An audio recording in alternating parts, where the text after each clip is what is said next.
ngayon, nandito tayo sa Marina Park. And I'm just killing time because I'm way too early for the museum that I'm going to.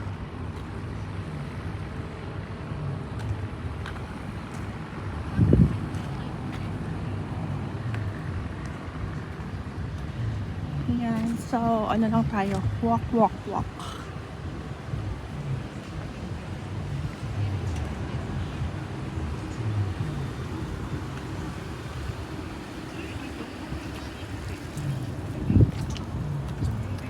It's already 9, I think 9:20. And the weather is really nice. And there's a slight underbite. So, sulitin ng mga sunny days before makita di pala makita before mawala ang summer, because I won't be seeing again this one for the next 6 months, I guess 6 to 8 months.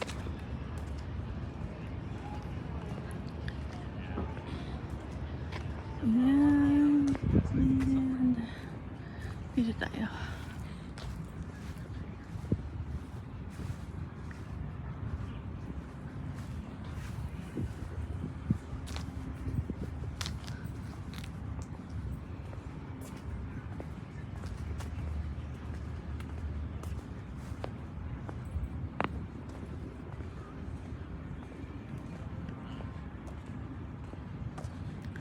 It says Embarcadero Marina Park.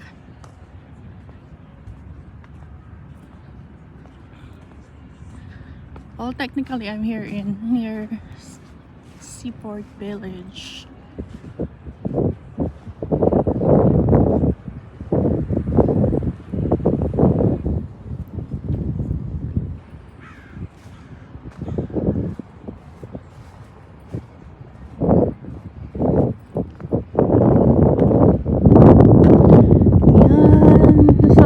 Jogging, walking, and tambay lang. Chill, ganon. Ito may mga pulubi. Pero yun na lang term na itatawag ko kasi mahirap itawag yung pinaka-term dito.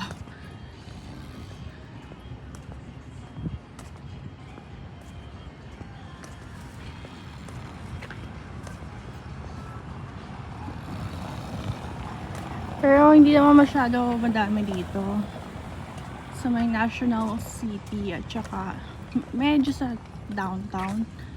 I'm not sure, but I think it's been like that every time in the city. When you go to the city, hindi mo natin nawawala yun eh.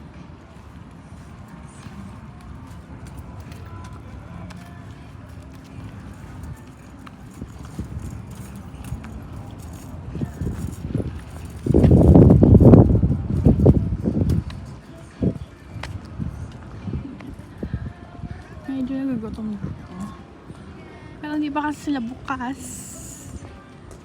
Bukas sila ng 10.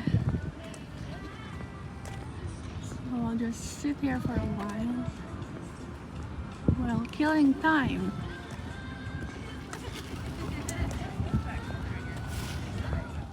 So, I'm here in Seaford Village, San Diego. Andito ako di sa may gilid sa may park. May park kasi dito eh. Nakaupo lang kasi I'm way too early to go to the museum. They open around 10 a.m. and it's only 8:30 right now. Kaya dito muna ako, chill lang, relax, manood ng mga dumadaan, tsaka yun sa may dagat, ayan, may mga ship kasing dumadaan dyan. So, chill, relax lang.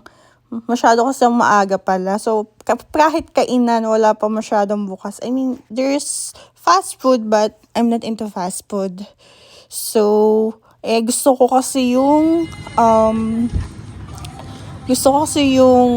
food nila, yung Mexican food. Mag-open na around 9:30ish. And ito yung ship, hindi ko alam kung saan pupunta yan, but nakita ko lang, so I take a video. Ayan, yan lang ginagawa ko ngayon dito while waiting for all of the store to be open. Usually open some around 9 a.m. or 9:30 a.m. ganyan, mag-start na sila. But sometimes they always open around 10 a.m. Ayan, especially yung mall dito. So, dito na pala tayo sa USS Midway Museum and tayo papasok na. I-tour ko kayo sa loob ng isang carrier. Ang sakay pala nito is 5,000 people. So, diba, grabe ang dami. Kasi ganun siya kalaki. Ganun kalaki tong ship na to. Kaya, madami ang pwedeng isakay. Cash ang airplane dito sa loob. Actually, dito sa lugar na to, I forgot what they called it. Dito ginaganap yung mga events nila, gathering events. Mga important, holidays, or pag may mga, anong tawag ito, pinning ceremony. Ganyan dito, kasi dito yung madami. Graduation din dito, siguro, I think. I'm not sure. But yep, dito ginaganap lahat. Hindi ko alam paano tawag dito. Basta dito, nakikita ko lang siya dati. And nakapasok ako dati sa Reagan. Na tour ko yung ship na yun kahit papano. So, diba, ang laki niya, guys. Actually, kasya kotse dito eh. Kahit ilang kotse ata eh. But I'm here. I'm just walking. And we will see a lot more. Medyo nakakalito lang kung saan ka papasok dito. So, itong place na to, I forgot also. Kasi nga, malilimutan ako. But, dito mo sila makikita kapag malapit na yung Fort Visit. Dito sila tumatanaw. I forgot what it's called. Ayan, nilagyan lang nila ng mga rides for the kids. So, dito lang ako tumitingin-tingin din. So, ganyan siya kahaba. Ayan, ganyan kalaki siya. Diba? Ang laki talaga niya. Grabe. And I'm here sa flight deck. So, andito ako sa flight deck. So, andito yung palipara nila ng mga jet, plane, helicopter, a lot of things. So, dito bumababa yung mga pinapalipad or flight out from other state. Tapos, hindi nakasama sa deployment. Yan. So, dito sila maglaland. Tsaka, itong flight deck, napakadelikado nito. Kasi, lalo na pag bumabagyo, may storm, icy, or snow. Super dulas daw, sabi ng friend ko. Kasi, siya eh. Sa flight deck siya nagtatrabaho. And wala siyang choice that time. Kaya ito kinuha niya. Akala niya okay. Imuntik na siya madisgrasya. Babae yun ah. Ayan. So dito niyo makikita lahat na nakalinya. Sa ibang carrier talaga, yung gumagana pa ha. Dito nakalinya lahat ng mga plane na magagamitin nila for exercise, for the war. Lahat dito nakalinya. So, kung madulas tong daanan, nakakatakot magpalipad ng airplane or yung mga planes nila dito. Delikado yun para both actually dun sa magpapalipad tsaka yung sa nandito sa flight deck. Kaya buwis buhay ang pagtatrabaho sa flight deck. Pero hindi nagtrabaho or hindi nag-work sa flight deck asawa ko dati. So, ito yung plane. I think helicopter to na ginagamit nila for rescue. Kapag may rescue sila sa ibang bansa, I'm not sure. Kasi ito yung napapanood ko eh. Napapanood ko or ito yung ginagamit nila pag may mga nai-injured, ganyan. And I'm going inside of the carrier. So, dito nyo makikita kung ano ba ang nasa loob ng carrier. Medyo, ano siya, nakakatakot. Yung pababa. Kasi ano siya, akyat panaog. Hindi siya yung typical na stairs na makikita nyo. Yung stairs niya, nakakatakot talaga. I almost slipped one time nung pababa ako kasi nga hindi ko nakita na ano pala. Ganyan siya, guys. Ganyan yung stairs niya, kaya kailangan mong mag-ingat. Kailangan mo talaga mag-ingat pag bababa ka. Yung akyat carry lang pero yung bababa ka, pag may namali ka ng tapak, ay daos-dus ka, ang sakit nun. Baka na-aksidente ka pa. So, ayan. Bababa na tayo sa loob at titingnan natin. So, ganyan pala kakipot yung daan. Ganyan kakipot or kaliit lang yung mga doorway. Diba? Kung may claustrophobia ka, hindi ka dito tatagal kasi feeling mo walang air na pumapasok or parang kulob. Ganyan. Diba? Maliit siya pero ang daming kasya dito na kung ano-ano. Diba? May living room area. Ito may dining area sila. Syempre. Pero iba yung tawag sa Navy. Navy names. Tapos meron silang kung ano-ano dito. Ayan. And then ito yung nalimutan ko na natawag. Sinabi to eh. Kasi nawala yung tour guide na kasama ko. So, ako na lang magtutour mag-isa sa sarili ko. Ayan.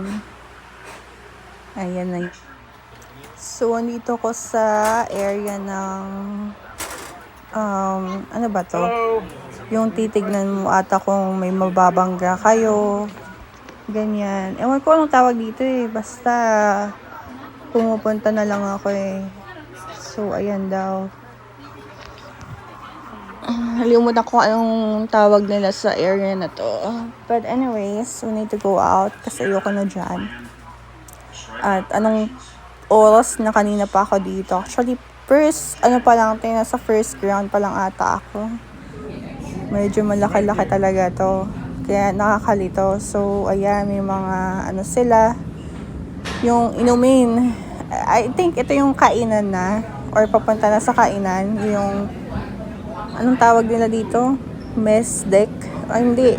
Para sa trip pala yun. Ito yung, nila. Kainan. Ali ata tawag niya. Something. Basta, nalimutan ko na.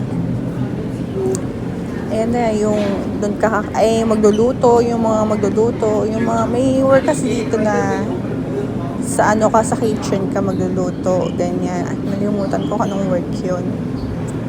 So, everyday yun ang work mo. Magluluto, maglilinis, diba? So, yun yung mga oven nila. Oven, mga pang kineso. So, andito ko sa yung uniform area nila. Meron actually silang 4 uniforms sa Navy. Siya, yung whites, yung blues, yung khaki, at saka yung NWs. Yun yung 4 nilang uniform na ginagamit. But it depends on the weather. At andito ko sa mess deck ba to? Or chief mess? Hindi ko na alam eh. Kasi hindi ko na matandaan. May nakasulat naman sa dingding eh.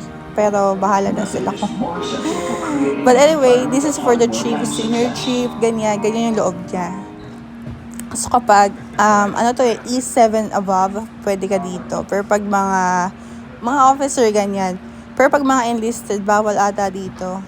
Kasi hindi sila allowed since they're enlisted. Mababang ranggo daw. Charot! Kasi alam nyo, pag sa Navy, nila, masyadong mababa ang training nila sa mga enlisted. Ganyan. Kala mo naman kinayaman, hindi naman malaki sahod kahit mag-officer pa. Ayan. So, kapag enlisted ka, kinakawawa ka dito. Kaya ang daming umaalis din eh. So, yung mga uniform ng mga chief. Diba? So, dito na tayo sa part ng Sa pagkain pa din to eh. Nagugutom na kasi ako, guys. Actually, gutom na ako. Gusto ko nang umalis. Kaso nga lang, hindi ko mahanap ang exit. So, dito muna ako nagpahinga. So, ito yung cheap hall ata nila, or hindi cheap hall pala yan. Kainan nila, dito kami kumain ng Thanksgiving nung duty nung asawa ko.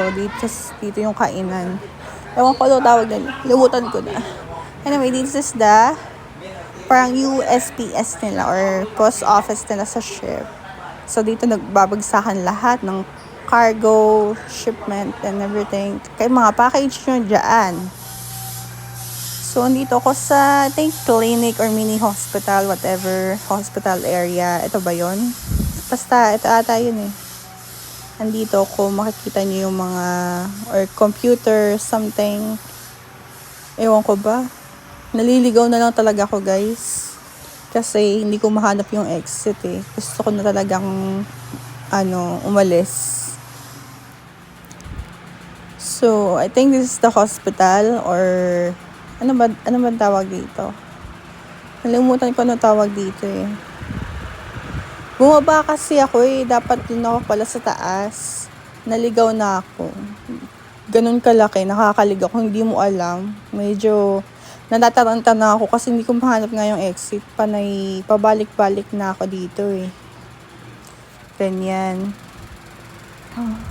So, ito yung tulugan natin. Ito yung sleeping, nila, yung anong tawag dito? Berthing. So, dito sila, ay hindi, sa hospital pala to. Hindi pala sa berthing. Hala ka. Oo, hospital, ginay mo yata yun. Hindi pala yung berthing. Hindi yung rack nila. Para naman pang bed, yun. Pinimutan ko mo. So, ito ata yung hindi iba to. Diba? Hindi ko na nga mahanap. So, ayan. Nasa parang engineering kineso na ako. Hindi ko na alam kung saan ako pupunta. Oh, engineering department na ata to. Or sa NUC. Ayan. So, buti may nakita ko mga tao kasi wala na ako makita mga tao. Hindi ko na alam kung saan ako. Ito na yung baba ng ship ata. Ito na yung paano mo gagalawin or ayan, ito na yung may tour. Nandito pala sila. Kakahanap ko. Grabe, diba? Ayan, nagsasalita na yan. Na-explain. Ayun pala, diba? So, ito na yung berthing nila. So, dito sila natutulog. Biruin nyo. Grabe, no. Napakaliit. Kawawa naman. So, ito yung rack nila. So, dito yung lagayan ng mga gamit. So, parang cabinet nila dito yan. Napakaliit lang. So, super kawawa talaga sila pag deployment na. Then, finally, ako yung lalayas na. At, ako yung nagugutom na. Kasi, inabot din ako dito na siguro mga almost 2 hours na ako dito. Grabe, no? Diba? Andito ulit ako. Nakakalito eh. Buti may sila. May arrow na. Oh, sabi dito daw, punta daw tayo dito eh. Nalilito ko eh. So, dito pala sa Theodore Roosevelt nag-work yung asawa ko andyan. So, hindi pa siya off. And that's all for today's vlog. See you on my next video. Mama chup chup.